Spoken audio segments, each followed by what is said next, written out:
everybody can hear me and see me, and that everybody has been given access to this webinar. It's wonderful to be here with you, and I'm going to be talking to you about the why, how, and what of ICT. Just before I start with the actual presentation, I just want to remind everybody that I'll be talking for about 45 minutes, 40 to 45 minutes. And then after that, you will have 15 minutes in which to ask questions or to hear me answer the questions that you might already have posed.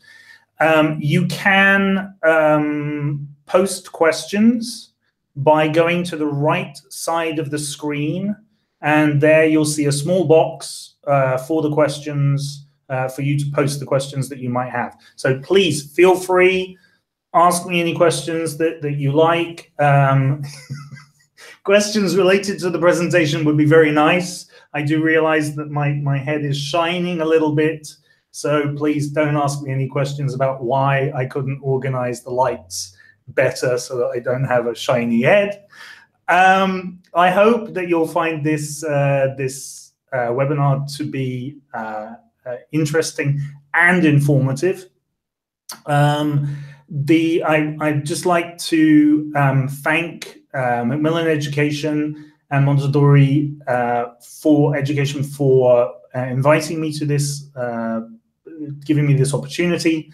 They're both wonderful organizations, and I would encourage you to go to the websites and get more information about their services. The video of this will be downloadable tomorrow morning, I've been told, and there will be a PDF of the presentation. If you're wondering why I keep looking over here, it's because I have my notes there. So I'm talking about ICT, and I have notes on a piece of paper. Yes, I know this is a bit of a contradiction, but hey, we do it in different ways so that we can make sure that we have backups. Backups are very important. The final thing I'll say before I start is, if you're worried about certificates, then there will be certificates sent out automatically to you on having attended this presentation. The certificates will probably be sent within a week, right? So if a week after this you still haven't received your certificate, then I would get in touch. But please don't get in touch immediately tomorrow saying, where is my certificate? Okay, so I've said thank you to everybody. I hope made you aware of who is helping with this. Mondadori Education and Macmillan Education. Thanks again to both of those. And I'll now turn over and start the presentation, and I hope that this goes to... Yep. Okay, so we're now sharing the presentation with you. So I've told you what the title is. What I wanted to start with is just this quote from Dylan Williams, and rather than me talk over the top of it, making it more difficult for you to read, I'll just shut up for 1 minute, which will probably be nice for you.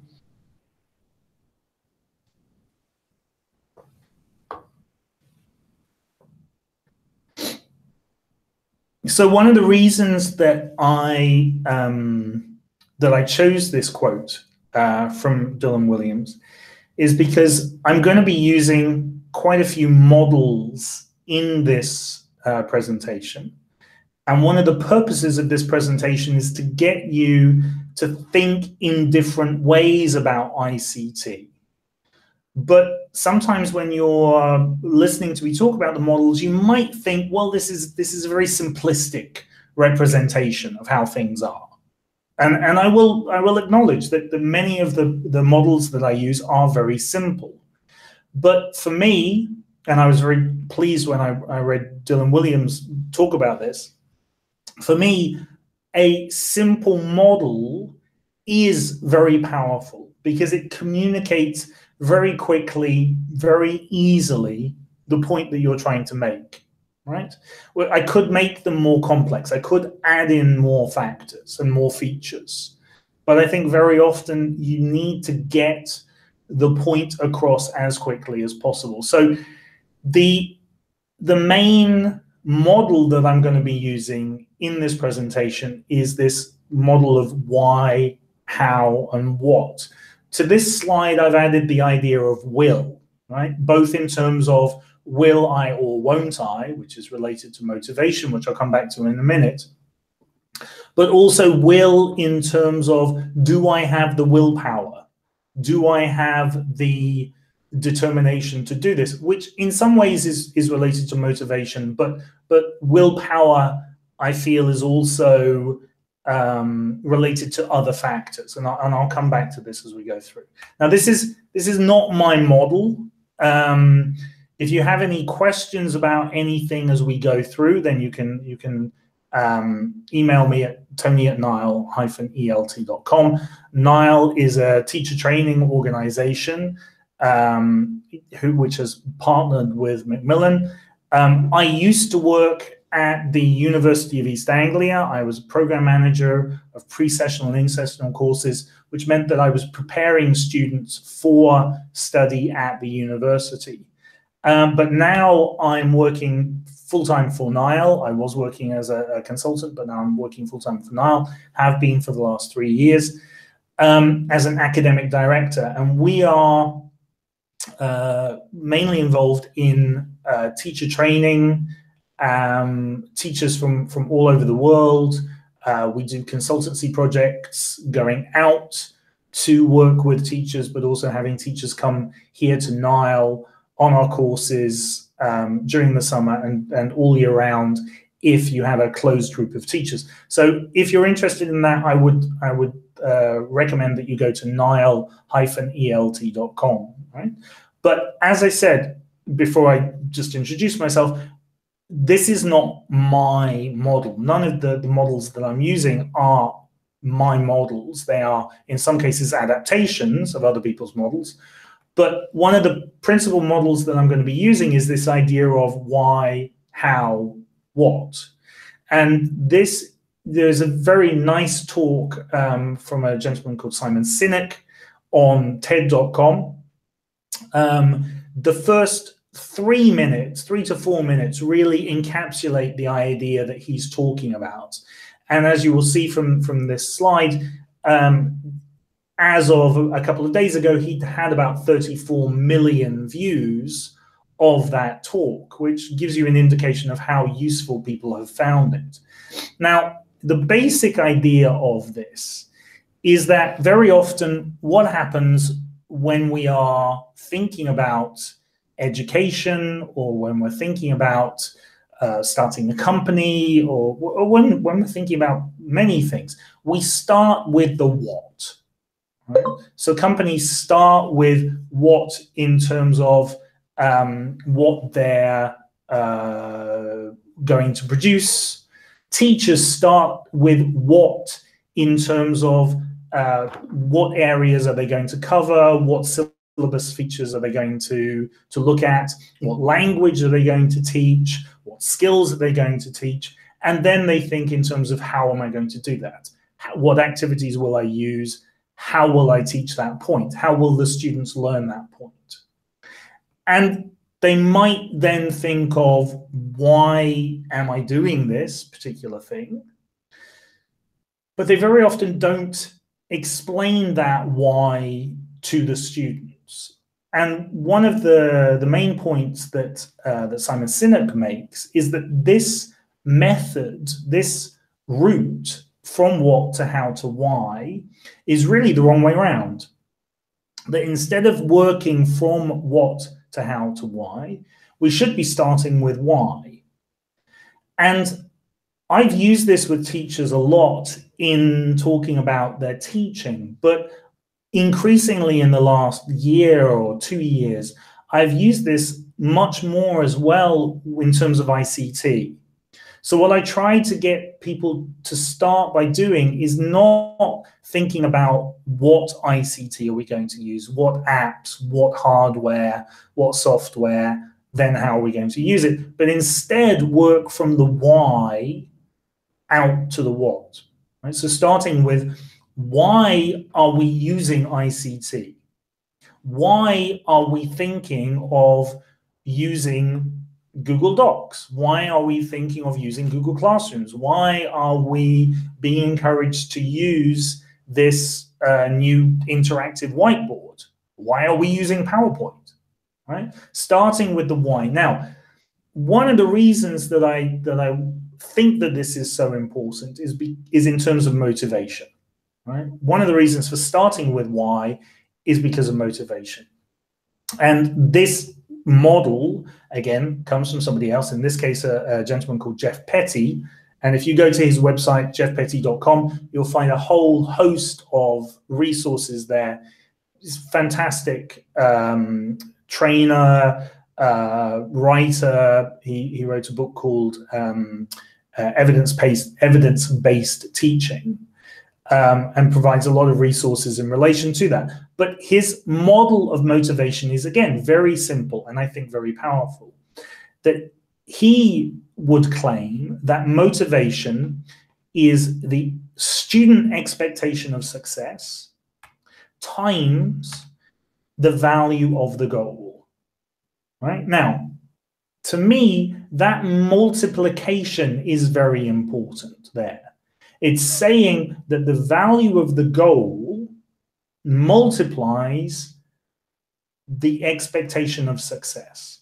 So it has a significant impact on how much students expect to succeed and then on how motivated they are. Now, the relation of this to the how, what, and why, or what, how, and why, to put it in the correct order, is that expectation of success is created by what we teach and by how we teach it.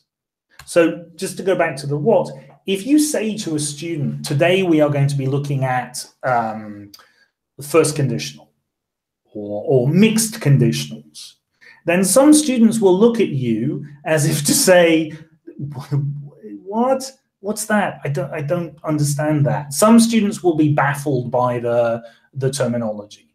Some students will be put off by the fact that it's grammar.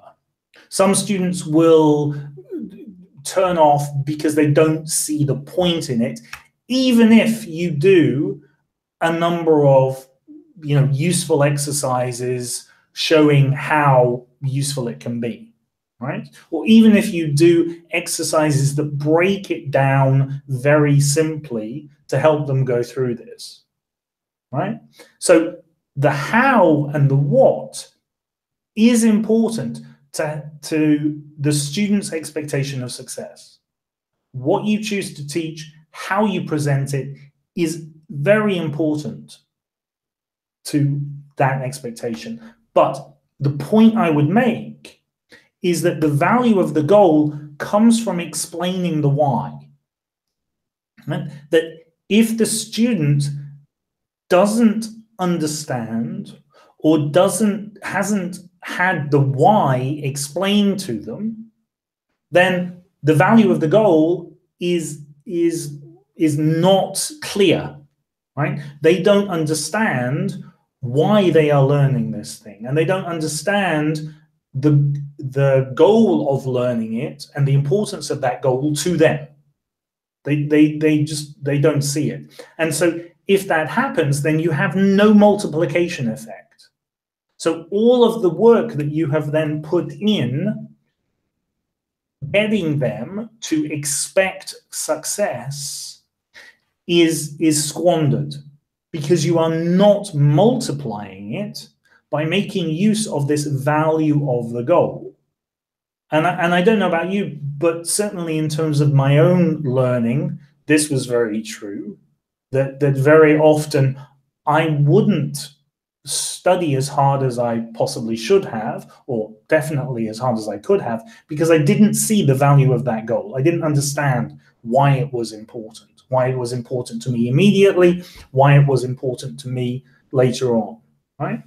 Now, one of the reasons that I'm emphasizing this is because before we started this webinar, and I'll just come back to talking to you directly, right?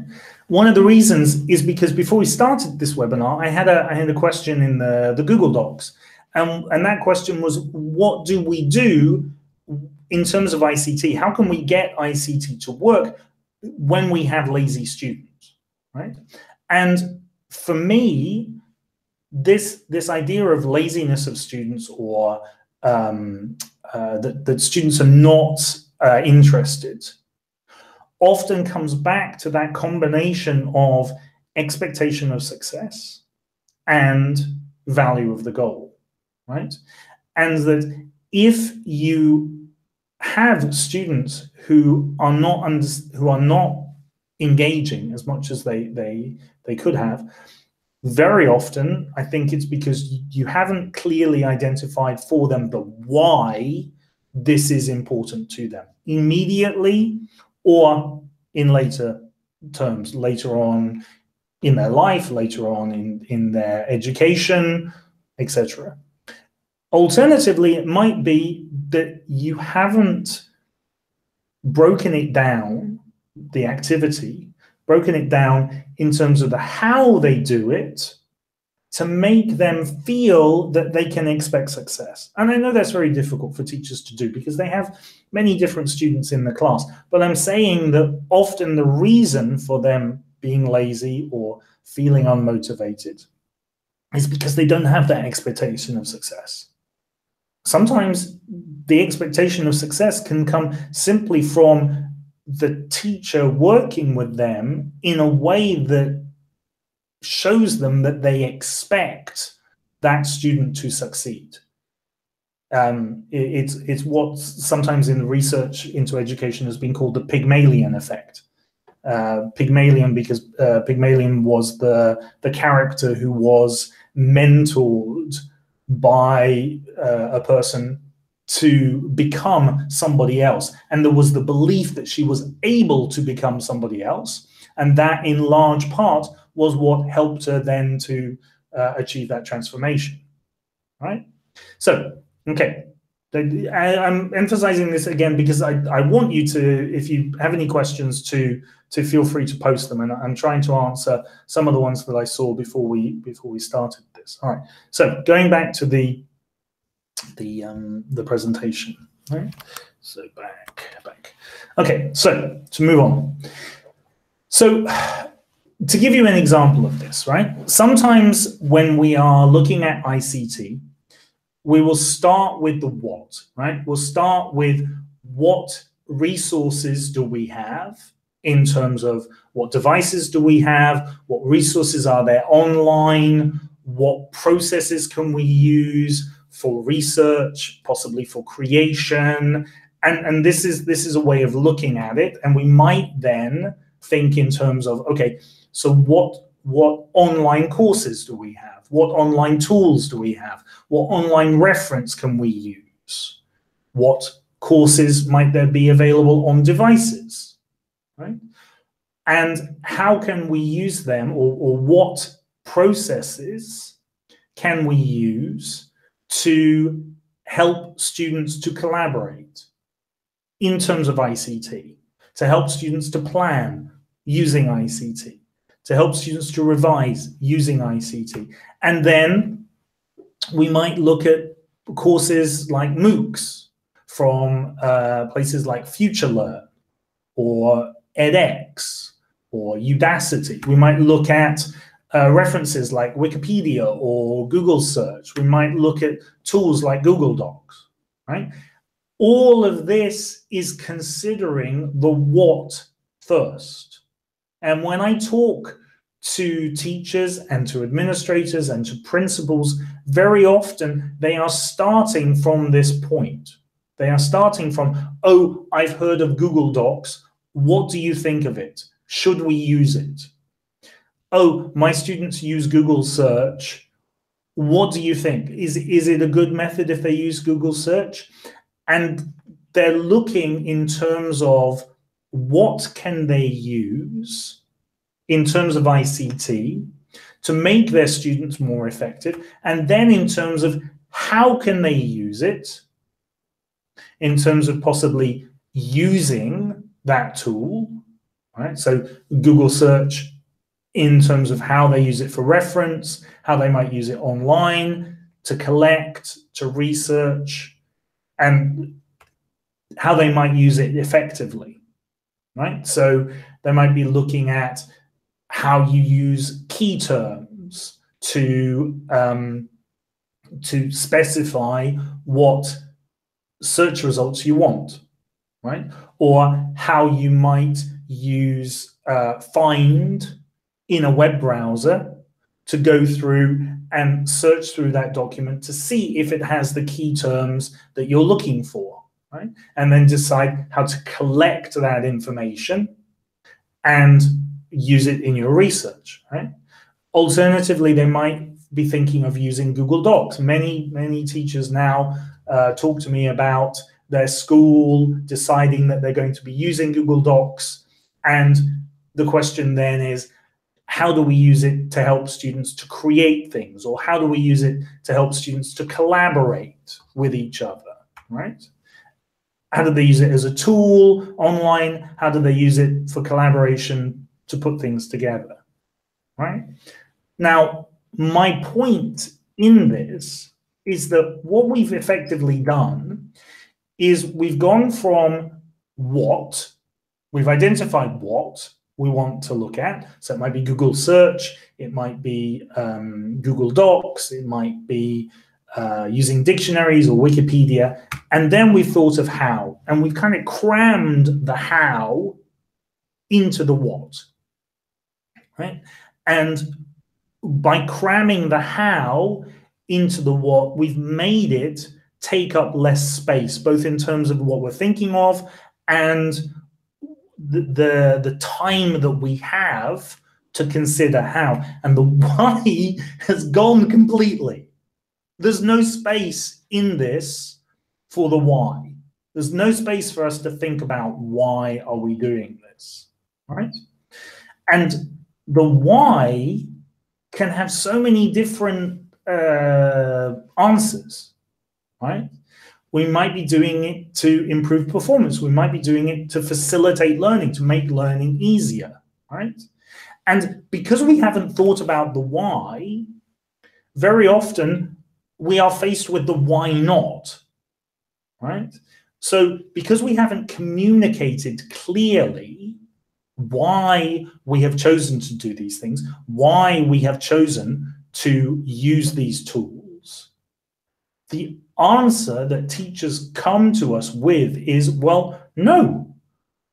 And sometimes it's because of fear, and sometimes it's because of a lack. The lack might be a lack of experience, or a lack of skills, or simply a lack of interest, right? If you say, we have decided that we need to start using Google Docs, well, maybe for many teachers, Google Docs is something that they've rarely heard of, or they're looking at it and thinking, well, we've used Word. Why do we need to use Google Docs? What is it going to add? And they think of it in terms of not what can it allow me to do more, because they don't have that knowledge perhaps, but they're thinking it in terms of their fear of failure, their fear of losing status, their fear of wasting time, because they're going to spend all this time learning to do something new that they're not convinced is going to be useful, right? So this last year in 2017, we had 3 groups of Italian teachers and principals come to Nile, and we worked with them about using ICT, right? And part of the thing that we did, sorry, I'll come back. Sharing, right? I'll come back. Right. So part of the thing that we did with them was to take them to a local school or local schools. And when we were showing them around, we were showing them examples of ICT that was used in the schools. But one of the most important things that we did was get them to have a conversation with the principal, with the one of the head teachers, with the IT person there about how they had implemented ICT in the school and with the teachers, right? And one of the main answers that those people had about the success of the ICT and the adoption of the ICT that the Italian teachers had seen in the classrooms was getting what we call buy-in from the teachers. That the teachers first had to agree that what they were doing was important to the students and would have an impact on the education. That the why they were going to be doing this thing was clearly established, first of all, and that the teachers bought into this, that the teachers collectively decided that this was a useful use of time, and that this was something that if they spent time learning how to use it, what it did, then it would have an impact on their teaching, right? And on the students' learning. Okay, so for me, identifying within a school, within a group of teachers, why you are doing these things is one of the key drivers to successful implementation of ICT. In addition to why being so important when you're talking to students about use of ICT, about what you're doing in the classroom, right? Okay, so going back to, so moving on from this, right? Moving on from the why not. Right?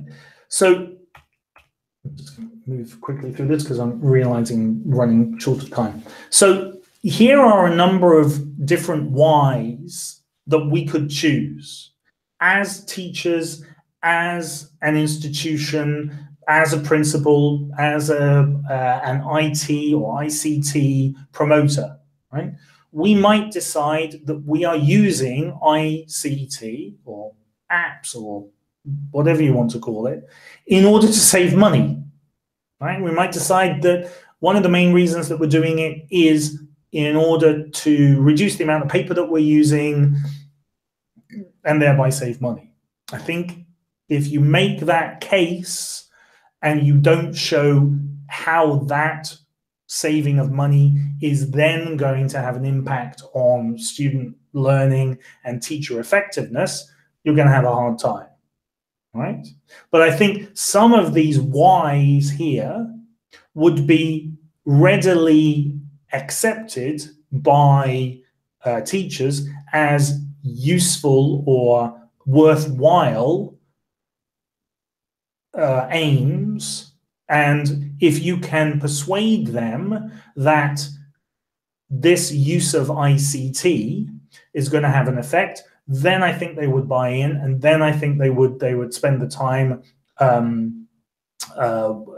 learning how to use this ICT, right? So to give you an example, we might say that we're using ICT to enhance understanding, right? We might say this to teachers, we might say this to students, right? Or we might say this to ourselves, that this is my aim.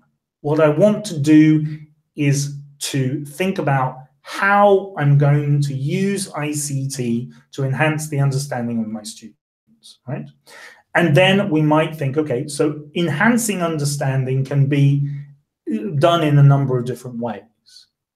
I can enhance understanding by providing the input in a variety of different ways, or by providing a variety of different kinds of input, right? I can enhance understanding by recycling or revisiting the content. One of the crucial books for me reading in the last 12 months to 18 months is called The Secret Lives of Learners by Graham Nuttall.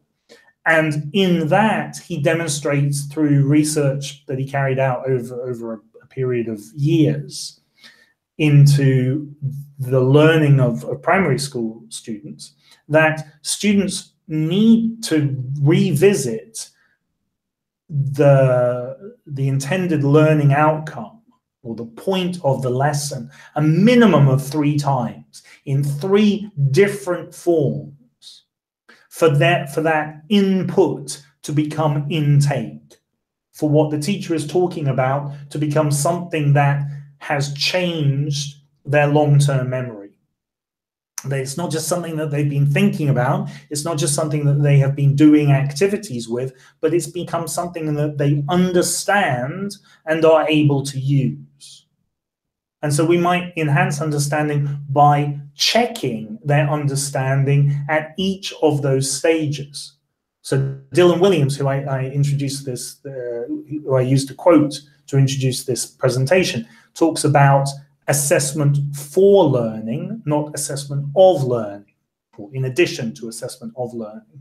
And when we are assessing for learning, what we are trying to do is to establish how much the students have understood from what we have done in order to determine what we do next, right?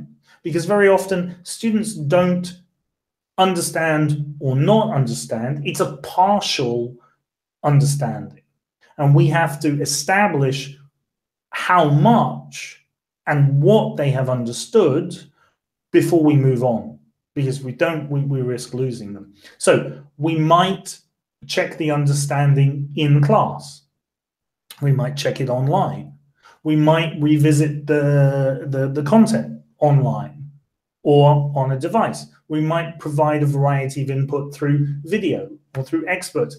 The experts, as I showed you earlier, could be through TED Talks, could be through iTunes, right? There are iTunes, Apple courses that they have with a variety of universities, or through YouTube education channels, right? They could do it through online, through Moodle or through Padlet, which is something that I'm going to show you at the very end of this presentation. They could do it online through Camtasia. Right? Camtasia is what's called a screencast software. So it allows you to capture the screen as you are presenting something or as you are moving through it, and then it produces it as a video. So that means that if you do a presentation, you can use Camtasia to capture it, then you can send it to the students, and the students can then revise or revisit it. It's something that the University of East Anglia was being used more and more by the professors, by the tutors, to capture their teaching and then allow students to come back to it at a later stage. On the devices, an example of a simplified form of Camtasia is an application called Explain Everything.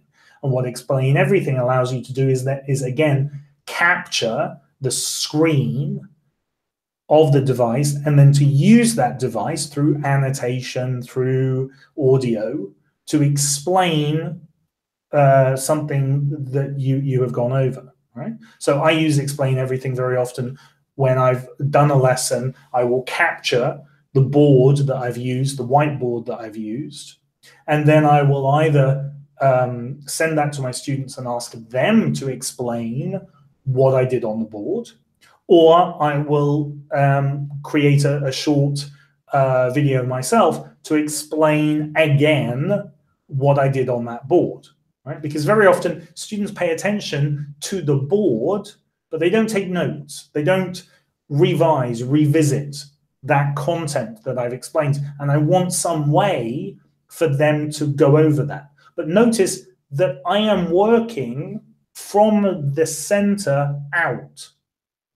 I'm not starting with Explain Everything or Camtasia. I'm starting with, my purpose is to enhance understanding. I'm going to do this by recycling and revisiting. I can do this online or on a device. And on a device, I can use Explain Everything to revise, to revisit, to enhance understanding. So I'm working from the inside out, from the why to the how to the what. Right? Checking understanding, again, I could use something like Google Forms. Google Forms has a variety of ways that you can use it to give students questions, multiple choice questions or open questions, and then have them submit it, and then you can either get it to self-mark through providing the right options, or mark it yourself as you would with any kind of class submission, right? You can check understanding in the class through applications like Poll Anywhere, which allows students to log on to a site or to a page, and within that page or that site, they can then ask questions, or you can ask questions of them, and they can show you how many people can provide the right answer to the question that you're asking, right?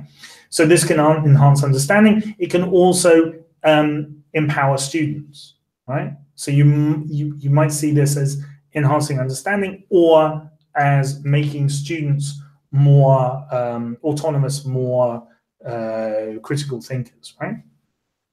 Again, I'm conscious of time, so I'm just going to provide you with one alternative to this framework, one model, right? So sometimes when I'm talking about the why of using ICT, teachers will ask me about, well, what about critical thinking? What about how do I develop critical thinking?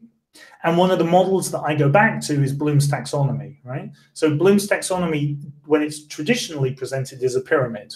And it starts at the bottom with remember that students, the first step that they have to take in understanding something or in learning something is to remember what they already know, or to remember what they've been told, right? And then they or they demonstrate understanding of that thing, and then they seek to apply it, then they seek to analyze it, to evaluate it, and to create it, right? And the remember, understand, apply are typically seen as or called the LOTS, the lower order thinking skills, and the analyze, evaluate, create are seen as the HOTS, the higher order thinking skills. Now, my experience at the university has shown me that it's an artificial distinction to make between LOTS and HOTS. That very often you can do very higher order things with what are traditionally seen as lower order items. So for instance, a definition within a university setting can be very complex. A definition can compare two sources, or it can have a number of different parts, or it can say, well, in this context, this definition is appropriate, but in this context, this definition is better, and in this context, this definition is better, and in this situation, we're going to take this definition, right? So that's one of the reasons why I've put this together as a wheel, not as a pyramid, because I think that the items link together in more complex ways. But one of the reasons that I'm using this is because teachers commonly say to me that one of the priorities that their education system has set is to develop critical learners, or to develop learners who have autonomy, or to develop creativity, right? And using Bloom's taxonomy is a very clear way of developing a process for critical thinking. But one of the reasons that I recommend using it for ICT is because there are a number of resources, and one of the best ones that I know is Kathy Schrock, Bloom in Apps.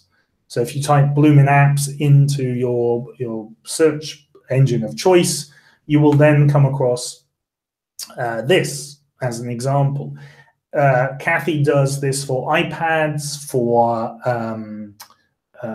Android devices, for online resources, and for Google Classroom resources.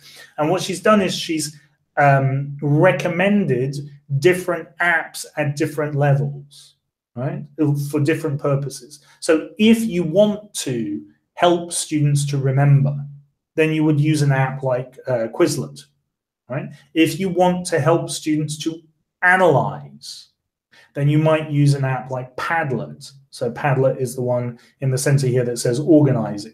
Quizlet is the one that says recalling. So Quizlet, for example, is a digital flashcard, and it allows you to set up packs of words that students are going to learn. In this case, it's prepositions. And on one side of the flashcard, they have the word, and on the other side, they have a picture. So they would test themselves with the picture and then try to remember the word. The nice thing, or one of the nice things about Quizlet is that it allows them to test themselves in a number of different ways. So in some cases, they would be asked to write the word. In other cases, they would be given the word, they would hear the word, and they would be asked to spell it. They might also be asked to match the picture to the word. So there are a variety of different ways in which they can do this. And again, for me, this comes back to expectation of success, because there are so many different ways in which they can test themselves, in which they can build this learning, right? So this is for me, this is an alternative way of thinking about the why. If I have a very clear why, either from my principal or from my syllabus or from my bless me, or from my educational authority, that I need to develop critical thinking, that's fine. But then I think about what I am going to use in terms of my why, right? Why am I using ICT? I'm using ICT to develop critical thinking. What part of critical thinking am I going to develop? Well, I'm going to look at remembering, okay? In remembering, which of these apps am I going to use? Do I use Quizlet? Do I use Show Me, which is a similar app to explain everything, right? But I'm starting with that why. Now, I realize that I've gone through this very, very, very quickly. So what I wanted to leave you with is a Padlet that I have created, right? And you can access that Padlet through this web address, right? And when you access the Padlet, you will see that I have curated the recommendations that I've made in terms of the original video that I showed you of Simon Sinek. And then I've recommended some other applications that you can click on and explore, as well as video resources and resource recommendations, right? So my idea here is that I'm providing you with some applications to look at, but this is in terms of that final why that we were exploring, the why of developing critical thinking, breaking critical thinking down into particular parts, remembering, understanding, analyzing, evaluating, and then deciding which of these apps we were going to focus on to help with that part. So, for instance, Quizlet is helping them to remember, Kahoot is helping them to understand, explain everything could be helping them to, again, understand or analyze or even evaluate and create, right? And Edpuzzle, similarly, Edpuzzle is creating interactive videos, and what Edpuzzle could be used to do is to help them to explain or to create an explanation of their own, which evaluates and analyzes, right? So I'm leaving you with this as a kind of extension activity that you can look at later. And again, as I said at the beginning, you've got my email address. So if you have any questions related to this, then I'd be more than happy to respond to those. Okay, so that's 45 minutes of me presenting the why, how, and the what. Now, what I'm just going to do, just give me 2 seconds.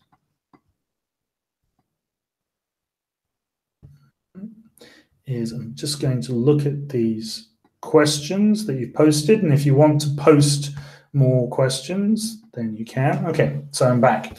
So One of the questions that I answered at the beginning was about the laziness of students. And just to remind you, my argument would be that if we see students who are lazy, then very often that laziness is related to motivation. And the motivation is related to, again, the what, the how, the why.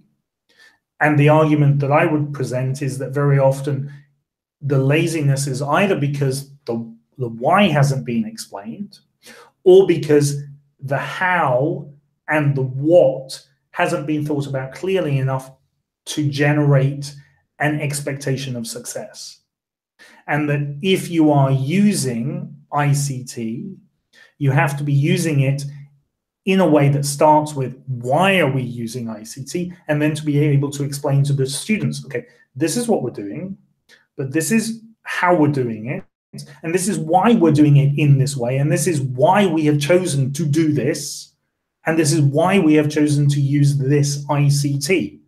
And I would argue that then you're much more likely to get them on board and much more likely to have them engage with the activities and with using the ICT, right? Another question that I've been asked is, what issues are there with how teachers use ICT? Well, I think that one of the main issues is that, coming back to what I talked about in terms of why not, right? That often teachers are either fearful or lacking, right? And that often they're lacking in understanding why they're using this.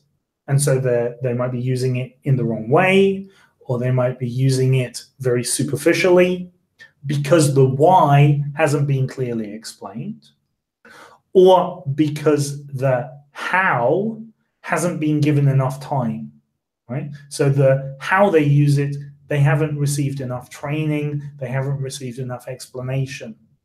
And very often what I see is that because people start with the what, they pick too many things.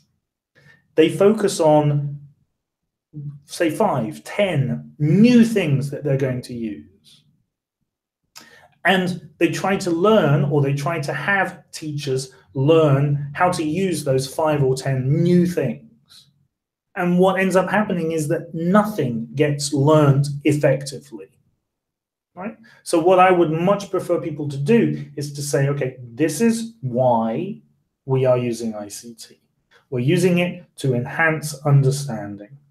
Right? Now, we can enhance understanding by revising or revisiting. Right, let's focus on that. We're going to focus on revising and revisiting. Okay, what can we now use to help us to revise and revisit? Maybe it's Camtasia. Maybe we believe that by creating videos of a PowerPoint, we can help students to revisit, recycle, reflect on that idea. And then that will help them to develop a deeper understanding. But I presented a number of different things that you could use to enhance understanding. I'm not suggesting, please, I'm not suggesting that you then explore all of those different methods. I would suggest why, then decide how you're going to do that, and then decide 1 or maybe 2 applications or resources that you could use to do that, and explore those and help teachers to understand why you're using those things and how they can use them effectively, right? So one of the questions that I had at the end was, what is the meaning of Camtasia? So to repeat again, Camtasia is what's called a screen capture tool. And what that allows you to do is to capture the screen of your computer, right? And to see everything that is happening on your computer. So if you are using a PowerPoint, it will capture the animation of your PowerPoint. And then at the end, when you stop the Camtasia, it will produce a recording of that PowerPoint with you talking over it if you have been talking during that PowerPoint. Right? And then you can send that to the students, and the students can then revisit it. Now, one of the things that I've been asked to say is that next week, that on the 22nd of March, not next week, you will have another speaker called Dave Spencer, and he will be talking about flipped classrooms. Right? Now, Camtasia is seen by many as one powerful tool for flipping the classroom, right? In that you can then produce videos that students can look at before the class, so that when they come in, they have knowledge, they are able to remember things that they have heard, right? And you can then develop their understanding in class, spending the time with you explaining or clarifying, or with them working together to explore, right, or to practice, rather than you spending time in the class explaining everything, right? So Camtasia is an example of a tool that can be used to enhance understanding. And how you are enhancing understanding is by using the flipped classroom method, by presenting the information before that can then be developed inside the classroom, right? So there's another question that I'm looking at, and it's ironic because people are asking this, and I said that very often when I'm talking to people about ICT, one of the first questions they ask me is, Tony, what is the best tool? Or Tony, what do you think of Google Docs? What do you think of Explain Everything? What do you think of Camtasia? My answer would be, for what? Why are you using this? I'll get closer to the screen. Why are you using this? Right? No tool is good if you don't have a clear reason for using it. Right? You can produce wonderful videos with Camtasia. You can produce wonderful resources with Microsoft Word.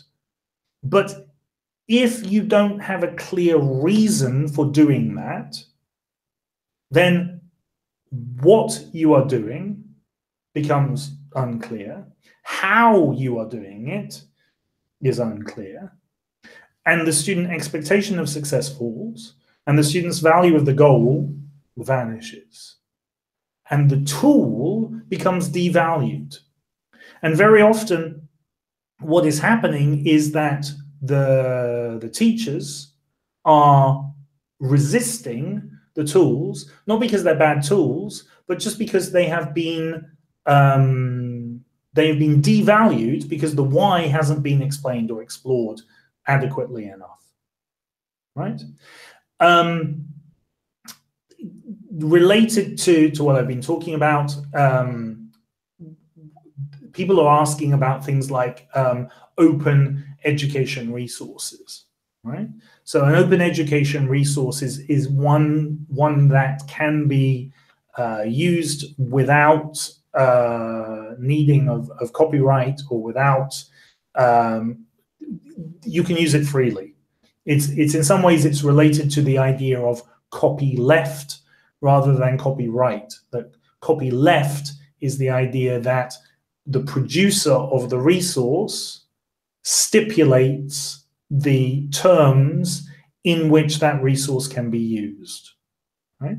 And so they say, for instance, this resource can be used, but you must give attribution. No money, but attribution. And attribution means you must say where it came from, right? Now, I think that open education is a fantastic movement. I think the movement towards making research open is a fantastic idea, right? But again, one of the the critical things that I think you need to identify is, why am I using this resource? What is my aim, right? Now, many teachers, when I talk about this, it's not so much that they resist, but the argument that they make is, well, our syllabus stipulates what we need to cover and when we need to cover it, right? Well, our syllabus and our curriculum tells us what we are doing, and we have a limited choice about how we do it, right? And because the syllabus stipulates the what, and to some extent the how, there's very little reason to think about the why, because we have no choice. We don't have a choice about why we are doing it, right? But what I would suggest is that much of the time that is wasted and much of the frustration, both for students and for teachers, is feeling that the goal of their work as a student or as a teacher is not as productive as it can be, and not as worthwhile as it can be. And I think that that value and that goal, sorry, that value comes from clearly articulating what the value of the goal is. Why are we doing this? Why are we using this software? Why are we using this resource, right? And to me, it's ironic that we are often so focused on critical thinking, and yet in terms of what we are doing and how we are doing it, there is so little articulation of why it is important or why we have chosen to do that. And the fundamental thing that I would ask you to do when you are thinking about ICT, or when you're thinking about software, hardware, resources, right? When you're thinking about teaching, is simply to give yourself enough time to articulate to yourself, why am I doing this? Why am I teaching this thing? Why am I teaching it in this way? Why do my students need to be able to do this? Why am I spending my time, my valuable time, my creativity doing this thing? And if you can articulate that, your motivation will increase, your students' motivation will increase, your productivity will increase. That's my argument, that's my belief, that's my experience. Thank you very much for taking the time to listen to me talk about this. Thank you to Mondadori Education. Thank you to Macmillan Education. As I said, if you want the video of this presentation, it will be available at www.mondadorieducation.it. A PDF of the presentation will be available to download tomorrow, 22nd of March, for Dave Spencer and the Flipped Classroom. Thank you all for coming. I hope you've enjoyed it. If you have any questions, if you have anything you would like to ask me, please get in touch at tony@nile-elt.com. Thank you very much.